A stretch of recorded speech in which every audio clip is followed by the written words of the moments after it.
বিসমিল্লাহির রাহমানির রাহিম। সালামুন আলাইকুম প্রিয় ভিউয়ার। আজকের আলোচনার বিষয় জ্ঞান। বন্ধুগণ, মানব জাতির জ্ঞানের সীমা খুব বেশি নয়, তাই কোনো মানুষের পক্ষে অধিক বিষয়ে বিশেষ জ্ঞান অর্জন করা সম্ভব নয়। যাই হোক, জ্ঞান তো জ্ঞানী, তবে জ্ঞান অর্জনের ধরনের প্রকারভেদ রয়েছে। তন্মধ্যে একটি হচ্ছে প্রাতিষ্ঠানিক জ্ঞান। এটি ব্যতীত যারা জ্ঞানী মানুষ জগতে ছিলেন বা রয়েছেন, তাদের জ্ঞানকে এক অর্থে সরাসরি ঐশ্বরিক দান বলা চলে। যদিও সকল জ্ঞান আল্লাহরই দান, জগতে অনেক অলি আউলিয়া গাউস কুতুব রয়েছেন বা গুজরাইয়া গেছেন, যাদের কোনো প্রাতিষ্ঠানিক জ্ঞান ছিল না।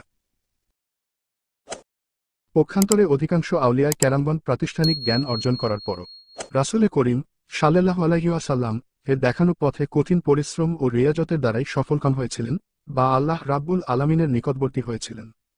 রাসূলে মকবুল হযরত মুহাম্মদ সাল্লাল্লাহু আলাইহি ওয়াসাল্লাম কোন স্কুল কলেজের দরজায়ও যাননি। যদি যাইতেন, তাহলে উনার শিক্ষক বা গুরু থাকত, আর তাকে রাসূল সাল্লাল্লাহু আলাইহি ওয়াসাল্লাম এর থেকেও বেশি জ্ঞানী বলে মানতে হইত।